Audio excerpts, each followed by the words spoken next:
Welcome to the Spike Feed, your leading Magic the Gathering podcast. What is up? My name is Curtis, and I'm just your typical Spike. On the air with me, live, it's my good buddy Cameron McCoy. What's up, man? Not a lot, man. This is a little weird. I love it. I love the presence of being live while also recording a podcast that people will hear probably 3 weeks after the fact or 3 days after the fact. Right, so this is our first show that we've done live. Our schedule right now is Sunday mornings, 9:30 Central Time. That's what we're hoping. We had some, I would call it massive audio issues this morning. Mhm. But providing Windows 10 cooperates, we're going to be pretty regular with that. We want to be kind of the thing that you can watch before you watch coverage on a Sunday morning, assuming that it is a coverage weekend. So, Cameron, we've got a lot of spoilers, kind of the last round of spoilers. Next week, I want to go through metagame breakdown stuff for Standard. But let's just start out this week with what we've been doing. So, what have you been playing? What have you been building in the world of Magic the Gathering? Yeah, so I was out a few days during the week for work, and so I wasn't able to play any Magic this week, but I was able to start to, I guess, develop a modern deck that I want to start playing on MTGO. So I think it was last week we were talking about like what's the modern deck Curtis is going to be playing. And that really got me thinking like, I do have time. Just on an aside, the wait queues are still really bad on Legacy for MTGO. Like excruciating. I'll get there. Excruciating. So that's been happening, and that really stinks. And so I'm thinking, okay, I can hop into a modern queue and at least play Magic, right? Play it quickly. So that's kind of what I started doing. I'm thinking I really like the Jeskai Nahiri deck. I think it's a solid deck. It's a solid option right now. It seems to be putting up massive results all over the board. And so that's the deck that I'm kind of building toward right now. There's things that I need to buy, but I haven't yet, like Serum Visions, That's a those painful sorts moment, of things. by the way. Right? Yeah. So anyway, that's kind of what I'm doing right now. Just it's not terribly exciting, but I hope to be able to play that and have a good time playing Modern. It's funny you mentioned that because I bought a modern deck on MTGO this week. Okay. Took a lot of suggestions. I have essentially Grixis Control, and I thought, well, you know what? I'll just start because basically the way it's going to work is I'm playing Mondays Modern and Thursdays Standard, and it's like, oh, this Grixis Delver, and I'd played Grixis Delver in the past. Bought that up, like the missing pieces that I needed, and kind of got away from Grixis Control. And I kind of had that Arrested Development moment where I was like playing it in just the term of practice room, and I just thought to myself, I've made a huge mistake. It is, I'm going to mess with it. I'm going to tinker with it. I'm going to play it probably just for all of July. But I've really not been happy with the way it's constructed and the way it plays. It's a tempo deck that has very few tempo cards. And, obviously you can have these great, openers. They're like multiple delvers and, the world's on fire. This is great. But then you have these draws that are like very control centric and you have no control late game. So like your late game is Gurmag Angler. It's like, oh, sweet. Yeah. Yeah.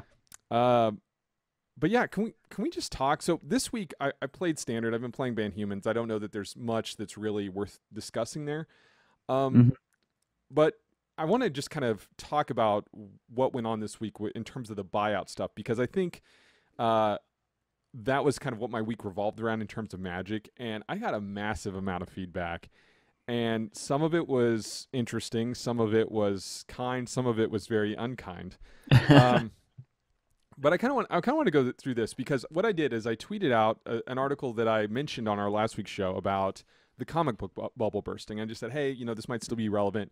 Just going to tweet out, see what you guys think. And the responses I got were, so a lot of people took it as me saying there is definitely a bubble, right? And that's not exactly where I was headed. What I'm saying is we need to be concerned about market manipulation as it relates to a bubble.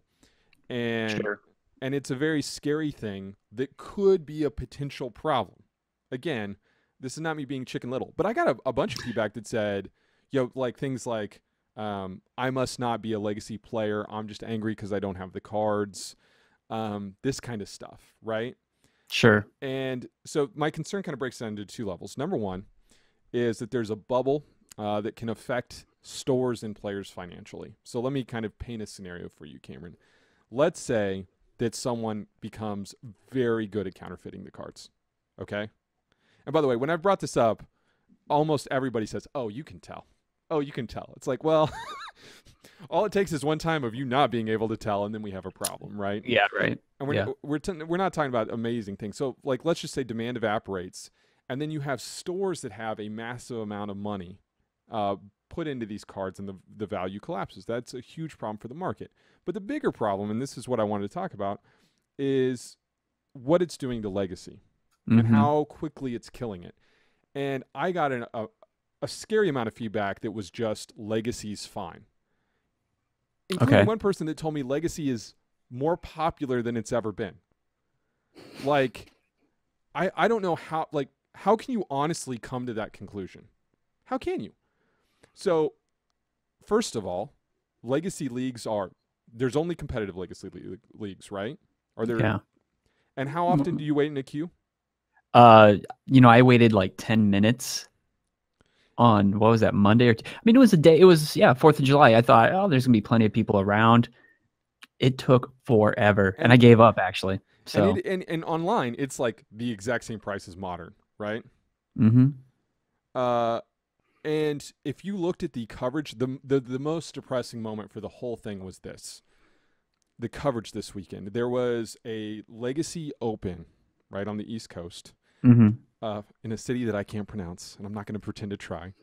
And and there was another channel that was doing a preview of the pre-release and playing sealed, and it had more viewers than the Star City Games Legacy Open. Yeah. And I see legacy players all the time sell their collection. Many of the people that I used to play with in 2012, 2013 do not play anymore. And I mean, honestly, if you've got a shop that's got a great legacy scene, cherish it. You got to cherish it. You got to cultivate it and hold on to it. But, I mean, it's just killing me what it's doing to this format, man. It's just killing me. I mean, has there been any chat on your end of things, Cameron, or have you kind of just kept your... Yeah, I mean, like, at least I haven't really seen anything on Twitter. I've been kind of off, but yeah, I mean, just like at the shop level, I feel like there's just a lot of reluctance for some people to get into Legacy, which happens because the price is just so exorbitant, but the Legacy community is still really supportive and really wants people to play, right? So it's all arms wide open. I will give you a deck. Just play it. You can play with 10 proxies, and let's just play the game.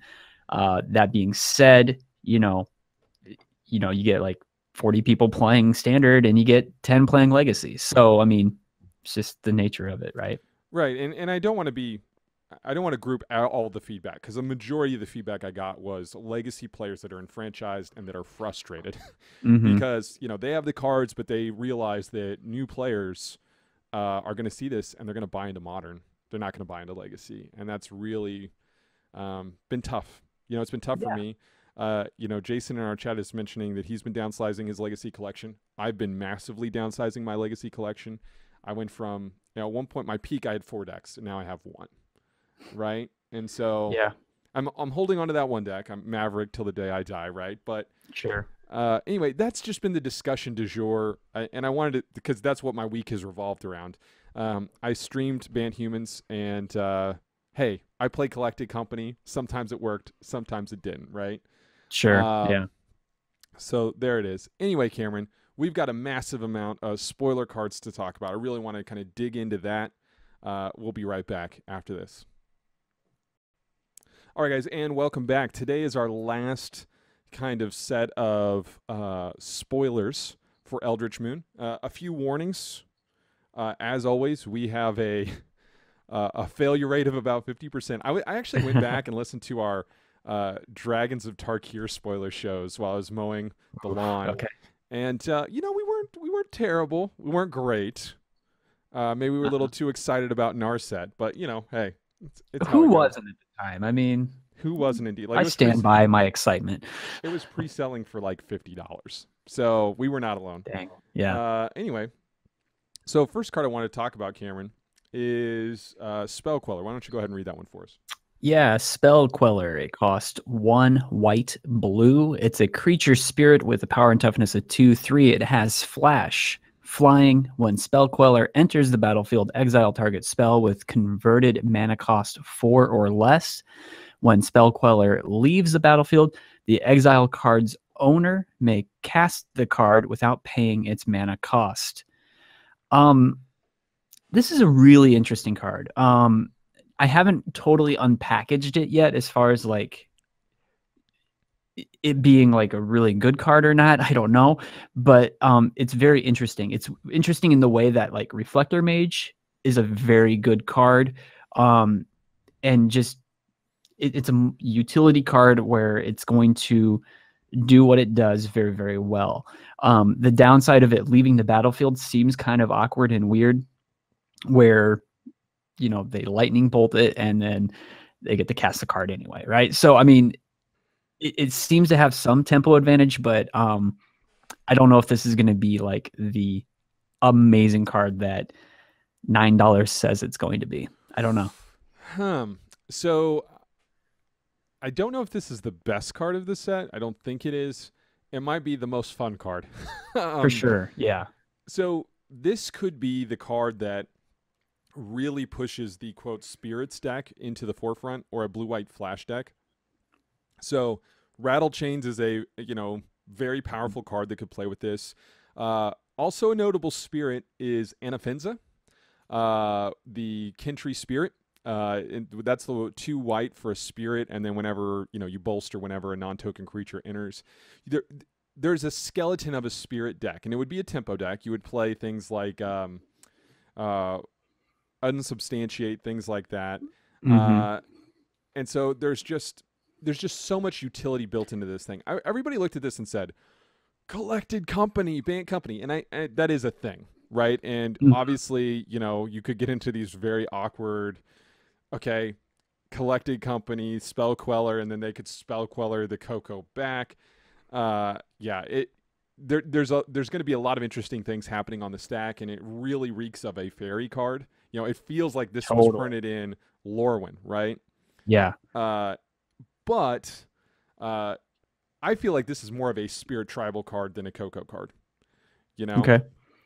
And so there's a lot of cool things, and the chat is mentioning this too. There is the separation, so you can do the old trick where if you counter something and then bounce it, basically they never get the spell back. Exactly. Right? The old Oblivion Ring trick. So I feel like this is an archetype defining card. Rattle Chains has already kind of shot up online as a result. I don't think this indicates a modern spirits deck, by the way. I know that's the other thing that people are pretty pumped about, is like, oh, you can play Rattle Chains and Geist to Saint Trapped, and everybody's so desperate to play. I don't know what it is with you people. I messaged Nate this week, and he's like, I was talking about the Nihiri deck, and he's like, I don't play Nihiri, I play Geist. I'm like, okay. Okay, I don't know if that's good. But there is definitely something here. The ability is very uniquely powerful, right? It is, yeah. It seems you said it perfectly. It is the most fun card I've seen so far out of this set. Yeah. Oh yeah. All right, so let me just set up Liliana, because this card was spoiled, and Cameron, the reaction was swift and strong, right? People hated this card. So I'm going to read it. I want to talk about why I think it's good. So Liliana, the Last Hope. 1 BB for a 3 loyalty planeswalker. +1. Up to 1 target creature gets -2/-1 until your next turn. -2. Put the top 2 cards of your library into your graveyard. Then you may return a creature card from your graveyard to your hand. -7, the ultimate is, and this one's weird. This is a very weird ultimate. You get an emblem with, at the beginning of your end step, put X 2/2 black zombie creature tokens on the battlefield, where X is 2 plus the number of zombies you control. So then it doubles and adds 2 every turn, which is strange. So, I know you're not playing a ton of standard right now, Cameron, but where are you at on this one? This seems to have a lot of the same um things that Jace, I can never remember, the flip Jace has, right? With being able to first kind of slow down an opponent with the -2, -1 ability, and then being able to bring something back from the graveyard. This is maybe a little bit more awkward with having to bring it back to your hand, but it definitely has utility. The -7, if you get there, sure, it seems kind of weird and interesting. It's the most, I don't, it just doesn't seem like a Liliana sort of ability. Mm-hmm. But that being said, yeah, this card, it seems fine. I think you're right. It'll be a standard role player. This is not the Liliana of yore, though. I will say that. You mean the one Liliana, right? The Like one, yeah, Liliana yeah, of the yeah. Veil. Because Of the Veil. I Yeah. think you can make a pretty strong argument this is better than all the other Lilianas. Maybe the flip Liliana is better. I don't know. But Yeah. so here's the argument that I heard over and over again. It doesn't kill Sylvan Advocate. Okay? Okay. So the Sylvan Advocate's a 2/3. The Sylvan Advocate can't still profitably attack it either. You know what I mean? So this is the thing. Like, that's the worst case scenario. But there are going to be times where, I mean, I don't know how many Planeswalkers that are a converted mana cost 3 that have been a failure. Not many, right? Not many. Mm-hmm. And yeah, Tamio's way more powerful in terms of abilities, but it's all about that casting cost, dog. Like, Mm-hmm. playing this on turn 3, especially on the play, I mean, your opponent is in such a bad spot, right? Uh, Mm-hmm. Keep in mind, we also have to play a little bit of context with it. Grasp of Darkness or Ultimate Price on 2, Lily on 3, Languish or Kalidas on 4. That's pretty good stuff, right? Mm-hmm. And let's not forget about Gideon at 4, right? Yeah. And so there's all these things with, in terms of the context, like Grixis Control and Black-White Control are going to love this card. And let's say they play a Hangerback Walker. You pop the Hangerback Walker. Well, they get a Thopter, but they can't, they're just going to take off a loyalty of Liliana because it's a +1 removal, Mm-hmm. right? And so I think this card is a lot better than people are giving it credit for. It's only going to fit in green, black, white, black, and Grixis. That should be obvious. It's not going to create a new control archetype, which is, I think, what people might have been hoping. Sure. And don't sneeze at the -2. Getting back a Kalidas or a Goblin Dark Dwellers is a pretty big game. It's not It's a nothing. huge gain. Yeah. Yeah. Not nothing. So, yeah, I like that card a lot. So, you're up next, Cameron, with Oath of Liliana. Yeah, we have finally the Oath of Liliana, cost 2 and a black. It's a legendary enchantment with when Oath of Liliana enters the battlefield, each opponent sacrifices a creature. At the beginning of each end step, if a planeswalker entered the battlefield under your control this turn, put a 2/2 black zombie creature token onto the battlefield. Yeah, this seems like a great utility card. I mean, it's sorcery speed, just edict sort of thing seems totally fine now that there is I'm trying to remember where it was from the last set. There was an edict card as well that was pretty good, but this seems to kind of fit with the Liliana Planeswalker we just discussed, and yeah, could totally work with like Kalidas as well. So it seems fine. I mean, it's kind of like all the other oaths where I think Oath of Nissa was really, really good, but the other ones are just kind of so-so, right? I would completely agree. So edict effects are weird, right? Almost every time there's been a 2-mana edict effect, it's been unbelievable, right? Diabolic Edict, Devour Flesh, people have played that, right? The black-white control deck, I think, will like this card. It might be something that's just so bad against things like Hangerback Walker or token strategies that it's just not going to be in this standard and maybe next standard. But, specifically black-white, you're playing a large number of planeswalkers in that deck. And, if you get them to sacrifice one thing and get a zombie, then the card is crazy good, right? But if you can't get that to trigger, it's terrible. So it's a real weird middle ground card, right? Yeah. And I mean, somebody out there has probably crunched the numbers on, if it's better with X amount of planes, like you need 8 or you need 12 or you need 16. I don't know. But 3 mana at Sorcery Speed Edict has not traditionally done super great. But could we also say flavor text of the year, right? That's good. It's good. I love how smug the art combined with the flavor text is just like, okay. As somebody who doesn't care about lore, it conveys a lot. This is basically how I feel about no reserve list legacy, right? Fine. Yeah, just the hand comes up like, okay. And this is what we got to do. This is what we've got to do, right? I mean, I wish I had Liliana's hair, right? Like, holy cow. It's flowing. It's majestic. It's great. Yeah. It's great. Yeah, and she's like a zombie or, whatever. So. Necromancer. Yeah. Yeah. So. I'm up with Mausoleum Wanderer, correct? Ooh, yeah. Another Spirit Enabler, and dude, I love this card. I love this card too much. Okay. So it is a 1 blue for a 1/1 flying spirit. Whenever another spirit enters the battlefield under your control, Mausoleum Wanderer gets +1/+1 until end of turn. Sacrifice Mausoleum Wanderer. Counter target instant or sorcery spell unless its controller pays X, where X is Mausoleum Wanderer's power. Okay? Yeah. So ostensibly, usually you're, on its face it can counter a 1/1 or a 1 converted mana cost spell, right? Yeah. But Anafenza can bolster this thing. At 2/2 or 3/3, I think we can agree it's wonderful, right? Yeah. It's also just a 1 mana 1/1 flying spirit, which is with upside, which is what that deck needs. This card might be getting a little bit overrated because of everybody's so anxious to play the spirits deck, and they're kind of smelling like it's fairies again. What do you think of this, man? I love this, right? I mean, Judge's Familiar was a thing. The Merfolk, I can never remember its name. That you can sacrifice Curse Catcher, right? Those are both like legitimately good cards. At least Judge's Familiar with the mono blue devotion deck obviously was really, really good, but this just seems to kind of fit in that same sort of category. And yeah, I mean, anytime you have a creature with this much utility that is a casting cost of 1, it seems like it's going to be a really good card. Like for me, this is almost a pet card. Like I really, really want this one to succeed. I'm with everybody who's going to be playing a spirits deck. Like it seems great. It seems like, this is just going to be a role player in that deck, and I love it.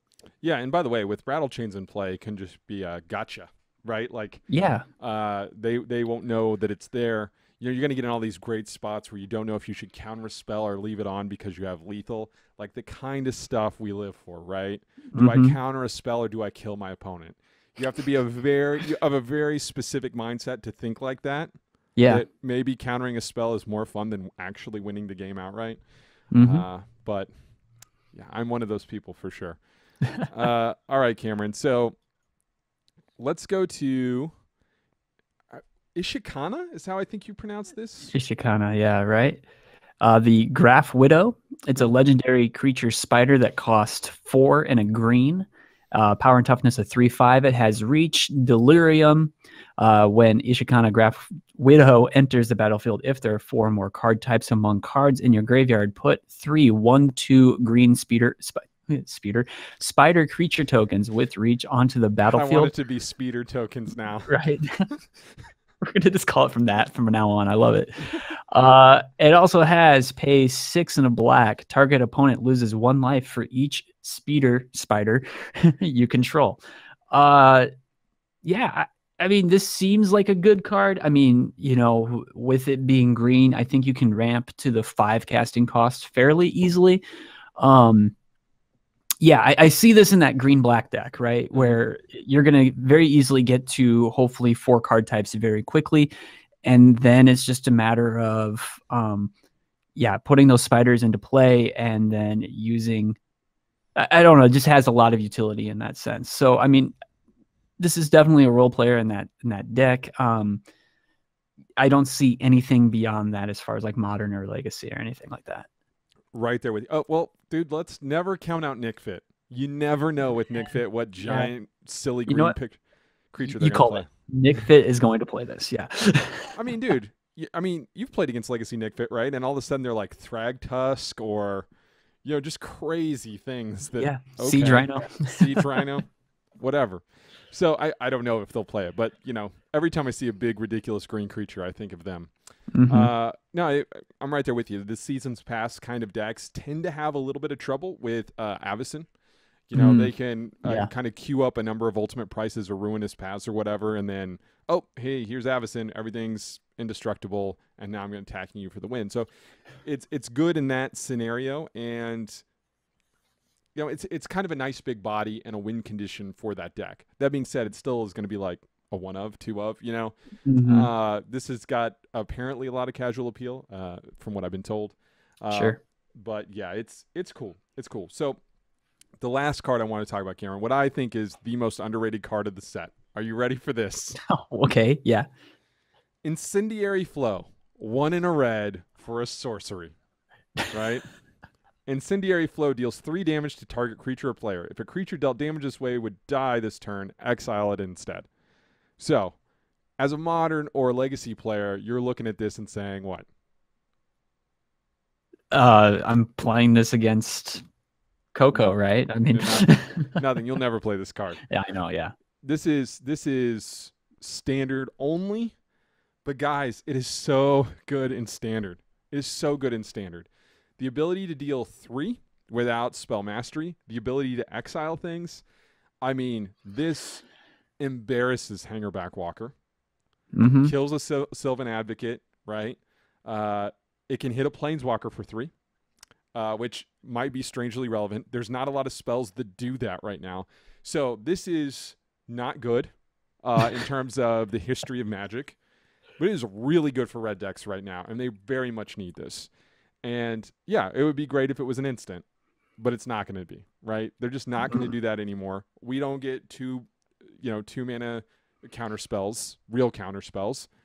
Red doesn't get 1 mana, 3 red burn, or 3 damage spells. It's just not the way things work anymore. So we got to deal with that. But I think this card is something that, again, people misconstrue whenever we go over these recommendations that I think you're buy. You're going to make so much money. That's not what I'm saying. No. I'm saying, hey, if you're at the pre-release and you could probably get these for a pittance for nothing, just trade for them. Just grab them, have your set. Because I'm telling you, this is the kind of card that people think is utter garbage because of the history of the game, not where the game is at now. Right?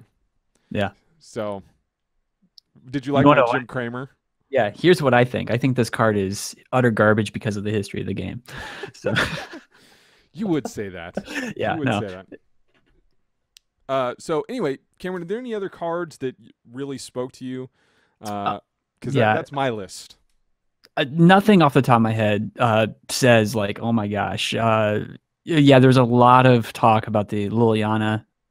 I'm a little bit higher than I think everybody else is. And there's somebody in the comments who are just saying, a 3-mana Liliana, it's never going to be as good as Liliana the Veil just because of what Liliana the Veil is, right? So that's all I have to say. I'm looking forward to this set. I'll be pre-releasing it, and having a good time. We've definitely seen some serious.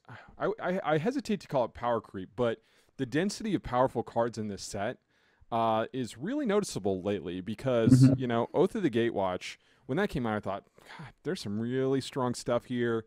I keep pointing to Thought Not Seer, but all that Eldrazi stuff, Reality Smasher, Mana Reshaper, all those cards felt really strong. It's like, okay, geez. And then, Shadows over Innistrad. I remember how hyped we were and we couldn't believe the power level of the set, and I feel like this matches it.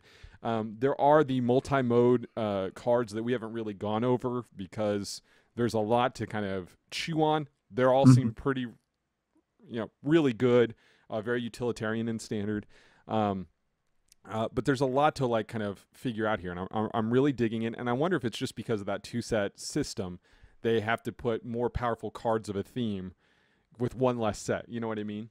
Maybe, yeah. But anyway, Cameron, let's go ahead and get out of this segment. Come back. We've spoiled a ton of cards. I just want to talk about what's going on. I know you're going to talk about Pokemon Go. And I'm really dreading it, but we've got to do it. So we'll be right back. All right, Cameron, kind of time for our pop culture segment, talk about some other things. All right, let's hear it, man. What have you been playing? Go. Let me ask you this: have you ever geocached? Yes. All right. Do you like it? Do I like geocaching? Yeah. Yeah, it's fun. Yeah. It's fun with kids for sure. Yeah. Yeah. So now imagine doing that, but instead of finding stupid little trinkets or anything like that, you find Pokemon. Okay. Yeah. No, I've been playing Pokemon Go, and like I think everybody else, I am loving this stupid, stupid, stupid game. Explain it Way to too me much. because I just see a lot of people tweeting about it, but that's all I Yeah. know. So yeah, you know, it's a free app on it's a free app on the iPhone. I don't know if it's on Android. I'm gonna assume that it is, but it could not be, I guess. And yeah, you just walk around your neighborhood, walk around a mall or anywhere else. It uses the GPS in your phone, and then you know Pokemon appear on the screen. You tap it, and then you throw your Pokeball, and you can catch creatures, right? And then it also has like AR, so augmented reality, where you can switch that on and like put a Pokemon, or a Pokemon will kind of appear on a desk or on your wife's shoulder or anywhere like that, right? So that's the gist of it. And then you can like walk around, like in my neighborhood there are places where you can battle Pokemon. You can like gain certain things by tapping that you're in a certain location, and then you get more things to catch more Pokemon.